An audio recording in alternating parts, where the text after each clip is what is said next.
And I yeah, don't think long way to go. Celtic are as good as last year either. Yeah, because he's a very good manager, Paul. So it was going to be tough for the players because obviously the previous 2 years under Postecoglou they were relentless in terms of winning trophies. So yep, I think if you take it 10 games into the season and you're 5 points clear, you'll be happy with that. That was Barry Ferguson, Barry sideward pass Ferguson, talking about Celtic, saying the fact that we're not as good as last year. Tell me what you think about that in the comments. Do you think we're as good as last year?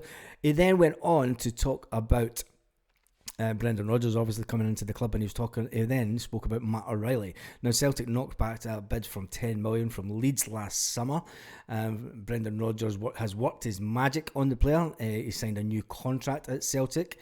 He's kind of bossing games just now. He's scoring freely, and he's improved tremendously. The player from Denmark have clubs fighting over him, it's been alleged, and Ange Postecoglou seemingly wants to sign him for 30 million. But Barry Ferguson, in his wisdom, says that he reckons he's only worth between 12 and 15 million.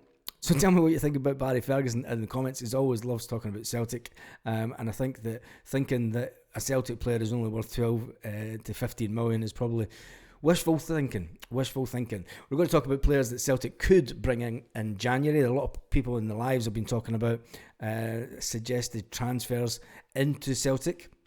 One player that has caught the eye over the last couple of weeks. I'm going to talk about two strikers because people are saying that we still need to go out and buy a striker, because let's face it, just isn't cutting it for us. He isn't Guacamakis. I know at the weekend we still had, and I don't like talking about him because he wanted to go away. He wanted to leave the club. And he's left almost a year ago now, but we're still talking about the player. He is the type of player that would have came on and scored a goal at the weekend. We don't have that as a striking backup at the moment. I mean, when you look at he's young, he's raw, and he's got lots of enthusiasm, but it's not channeled in the right way, and the right way would be scoring goals. When you look at Lawrence Shankland, he's a 28-year-old that does play for Hearts. Celtic have been linked with the player. He has scored against us and against the mob across the city. But would you take him? And is he the right age for Celtic? And I'm going to suggest another player that has been spoken about that Celtic might go for, due to the fact that he's 4 years younger. And you know how Celtic like to get them just at that age range, about 24, with the rest of the squad just now, and have the maybe potential to sell the player on in a couple of years. Would Lawrence Shankland be a player that you could sell on, or would Lawrence Shankland purely be bought for the fact that he is Scottish? He grew up in Baillieston in Glasgow, so that would be the only reason that Celtic would really go for Lawrence Shankland, if you ask me. But tell me what you think in the comments.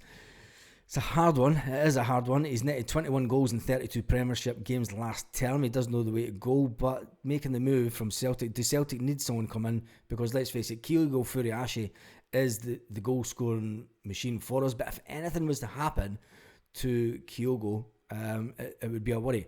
The fact that Lawrence Shankland would only cost around about 2 million, it would be an easy option for Celtic to go out and buy him. But there is a player up in Aberdeen.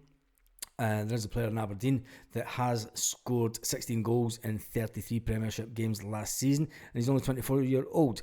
Bojan Mivovski is a player that Celtic could go for instead. When you look at him, he knows his way to go. He is that little bit younger, which fits the Celtic model of buying in younger players and selling them on. But I'm not too sure.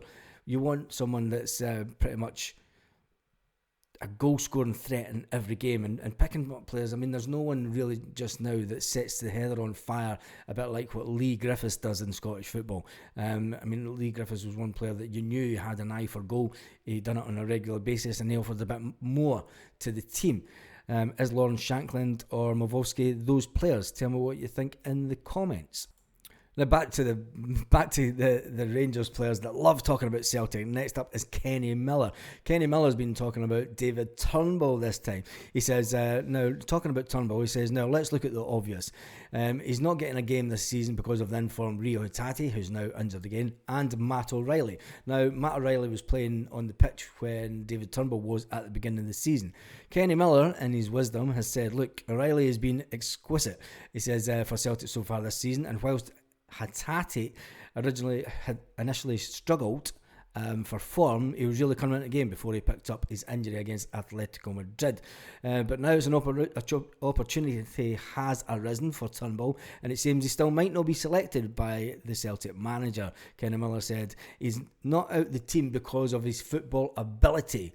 It's because he doesn't run enough. Now, a lot of Celtic players, Celtic fans have said that, said the fact that he is not very mobile, but he does know his way to go. He's a different type of player. He's a bit more like a Tom Rogic type player. Tom Rogic was never the most mobile players, but maybe that's doing him an injustice. Tom Rogic an injustice by saying that Turnbull is a similar type of player. Tell me your thoughts on that in the comments. Do you think that Turnbull will be a player that will be released by Celtic?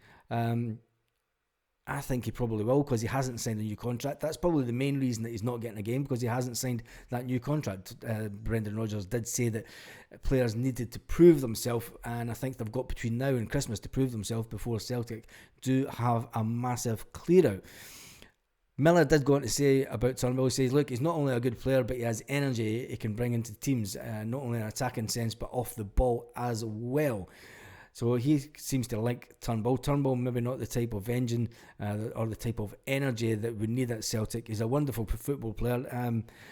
Let's not forget, he was getting picked ahead of Hatate at the start of the season. And he was a bit more on form than Hatate, but I will give him that. And I did say that at the time. People were saying, why are we playing Turnbull? But when you look at the way that Turnbull played pre-season, he did have that something about him. He knew that he was playing for his career at Celtic, and I think that might have just dropped off in training now that he's not getting picked. We're not too sure. We can't, obviously, it's all just speculation.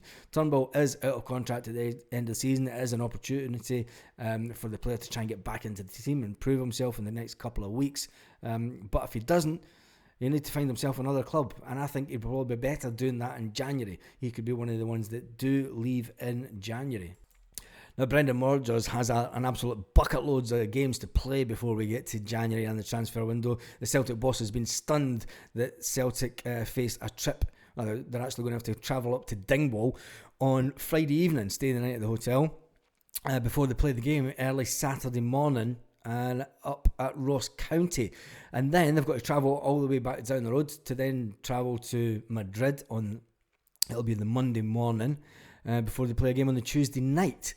Brendan Rodgers says that the SPFL needs to do more. It would have been beneficial to Celtic to play the game at Ross County on the Friday night, which means that they couldn't have really played on the Wednesday this week. They could have played on the Tuesday. Are we playing too many games? Brendan Rodgers seems to think that we are playing too many games at this time of year. He says if when you look at teams on the continent, they prepare for the Champions League a lot better than what we do in Scotland. They give their teams a bit more preparation time in between games, and that's probably why they do a lot better in the Champions League. Anyway, tell me what you think in the comments. There will be a live tonight before the game. We're at home to St Mirren. A lot of people are going for high score lines against St Mirren. It's going to be an interesting one. They did score 4 at the weekend. Make sure you join us for the live this evening. On that note, have a fantastic day, Celtic fans all around the world. Lit. Roll up to the party, roll up to the party, roll up to the party.